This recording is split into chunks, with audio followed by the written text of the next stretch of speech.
ఓం శ్రీ గురుభ్యో నమః. ప్రేక్షకులకు స్వాగతం. నేను ఎన్నో రోజులుగా ఆధ్యాత్మిక కార్యక్రమాలు చేస్తూ వివిధ ప్రదేశాలకి అధ్యయనం చేస్తూ ప్రజెంట్ నేను అర్మేనియా దేశంలో ఉన్నాను. ఇక్కడ నా సాధన నేను కొనసాగిస్తూనే అనేక సేవా కార్యక్రమాల్లో పాల్గొంటూ నాకు తోచిన జ్ఞానాన్ని నలుగురికి పంచే క్రమంలో వీడియోస్ చేస్తూ ఉంటాను. అదే క్రమంలో ఈరోజు మీ ముందుకు ఒక మంచి విషయాన్ని మీకు అందించాలన్న ఉద్దేశంతో ఈ విధంగా వీడియో చేయడం జరుగుతుంది.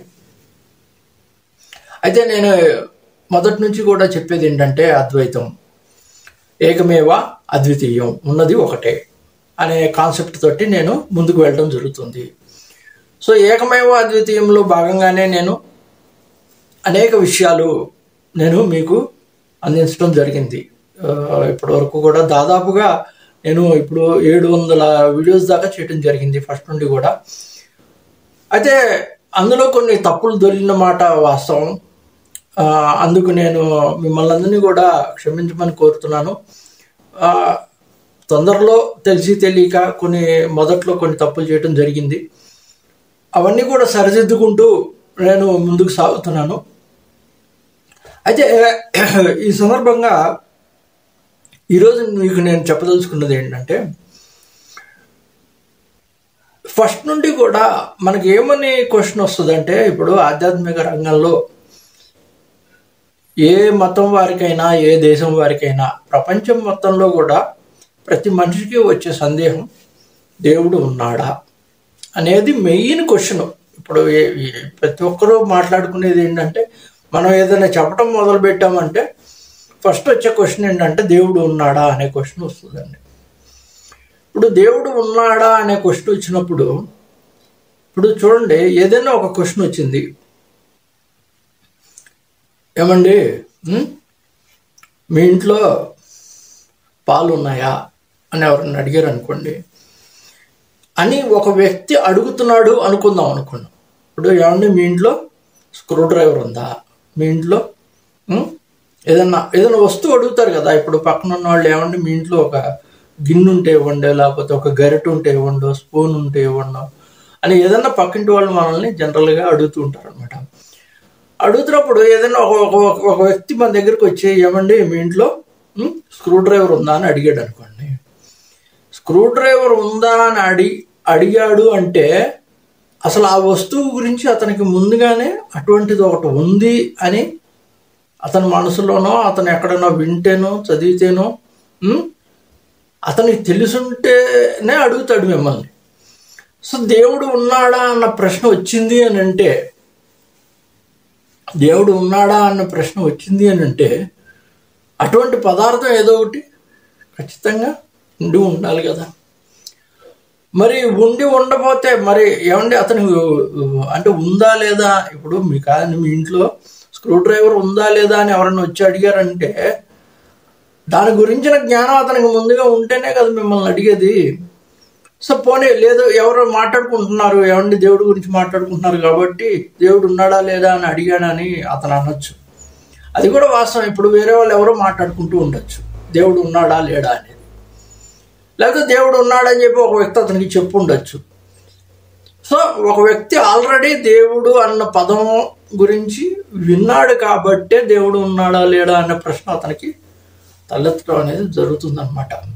సో ఏదన్నా నేను ఇంతకుముందు కూడా వీడియోస్లో చెప్పడం జరిగింది, ఏదన్నా ఒక విషయం మనకి తెలిసిందనంటే అది వినో చూసో చదివో ఉంటే తప్ప మనకి తెలిసే అవకాశం లేదు. కాబట్టి అట్లా విన్న మాటో చదివిన మాటో చూసిన మాటో మనం గురించి మన యొక్క అన్వేషణ అనేది జనరల్గా సాగుతూ ఉంటుంది అనమాట.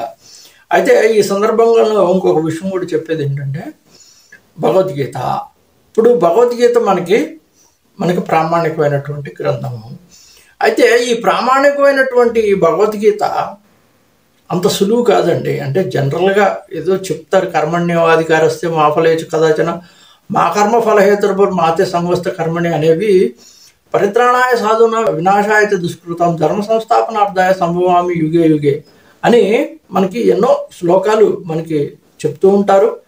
అయితే వాటిల్లో కొన్ని ఈజీగా అర్థం చెప్పగలిగినటువంటి శ్లోకాలు ఉన్నప్పటికీ కూడా భగవద్గీత అనేది చాలా డెప్త్ సబ్జెక్ట్ అండి. భగవద్గీత మామూలు ఆషామాషి సబ్జెక్ట్ కాదు. అది భగవద్గీతని కరెక్ట్గా అర్థం చేసుకోవాలంటే ఫస్ట్ అసలు భగవద్గీతను డైరెక్ట్గా చదవకూడదు. ఎందువల్ల డైరెక్ట్గా చదవకూడదు అంటున్నానంటే అందులో ఉన్నటువంటి సూక్ష్మమైనటువంటి మాటలకి అర్థాలు మనకి అర్థం కావండి. చాలా విషయాలు మనకు అర్థం కానటువంటివి ఎన్నో చాలా డెప్త్ అయినటువంటి సబ్జెక్టు భగవద్గీత. సో భగవద్గీతను ముందుగా మనం చదవాలంటే మనం అన్ని విధాలైనటువంటి గ్రంథాలను చదువుకుంటూ వస్తూ ఉంటే తప్ప మనకి భగవద్గీత అర్థమయ్యే ఛాన్స్ లేదండి. ఎందువల్లంటే మనకి పురాణాలు కానీ ఉపనిషత్తులు కానీ ఈవెన్ ఇప్పుడు మనకి ఏం చెప్పబడ్డది, మహాభారతం అనేది పంచమ వేదం, అంటే వేదాల సారం అంతా కూడా ఆయన వ్యాసుడు మనకి మహాభారతంలో వేదాల సారాన్ని మొత్తం కూడా మనకి మహాభారతంలో పొందుపరిచినటువంటి వేదవ్యాసుడు ఈ వేదాల సారం అంతా కూడా కేవలం ఈ భగవద్గీతని 700 శ్లోకాల్లో ఇమిడింపు చేశారంటే మీరు అర్థం చేసుకోవచ్చు ఎంత డెప్త్ సబ్జెక్టు భగవద్గీతలో ఉందని చెప్పేసి. సో అటువంటి భగవద్గీతను కేవలం అవి 700 శ్లోకాలు అయినప్పటికీ కూడా అన్ని వేదాలు, పురాణాలు, ఉపనిషత్తులు మొత్తం సారం వీటిల్లో ఉండటం అనేది జరుగుతుందన్నమాట. సో భగవద్గీతని చదవటం అనేది అంత ఆషామాషి కాదు, అర్థం చేసుకోవటం అంత ఆషామాషి కాదు. అయినప్పటికీ కూడా నా ప్రయత్నంగా నేను కొంత మీకు చెప్పడానికి నా కొంత ప్రయత్నం అనేది నేను నా వీడియోస్ ద్వారా నేను చేయటం జరుగుతుంది. అందులో భాగంగానే ఈరోజు మీకు నేను 18వ అధ్యాయంలోని 14వ శ్లోకం నేను మీకు ఈరోజు మీకు ఒక దాని గురించి చెప్పడం జరుగుతుంది. అధిష్టానం తదా కర్త కరణంచ ప్రదద్విధం వివిధాశ్చ పృథక్చేష్ట దైవం చైవాత్ర పంచమం.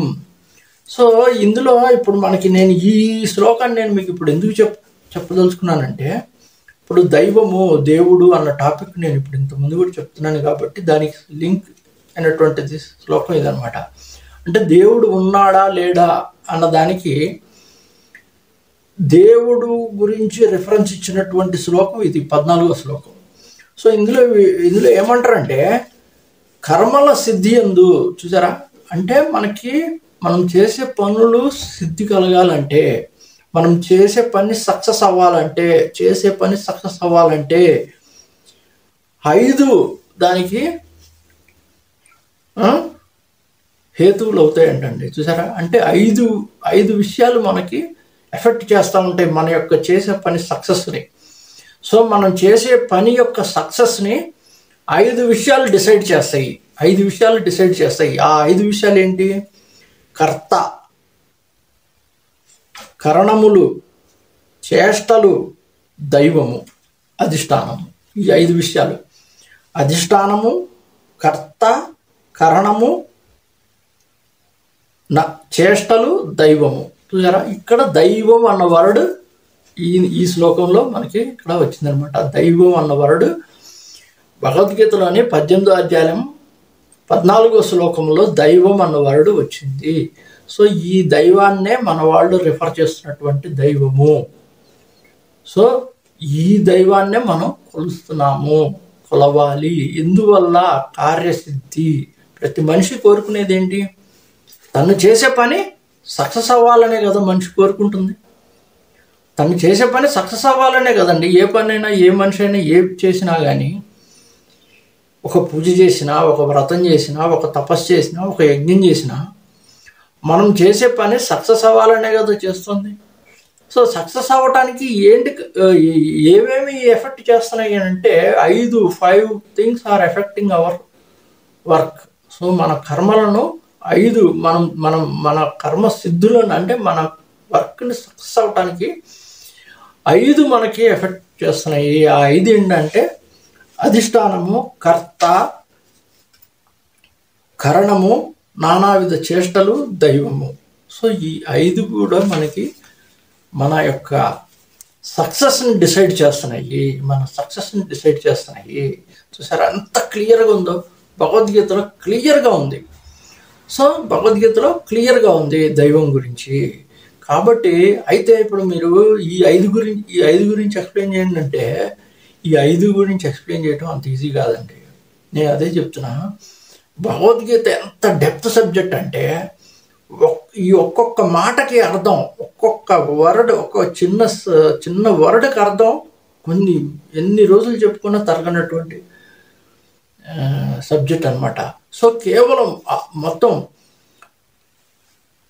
4 వేదాలు, పురాణాలు, బ్రహ్మసూత్రాలు, ఉపనిషత్తులు మొత్తం సారం భగవద్గీతలో నిముడింపజేసినటువంటి ఆ వేదవ్యాసనకు నా హృదయపూర్వక నమస్కారాలు తెలియజేసుకుంటూ, మరిన్ని మంచి విషయాలు నేను మీకు అందించాలని కోరుకుంటూ ఓం శ్రీ గురుభ్యో నమః. హరి ఓం.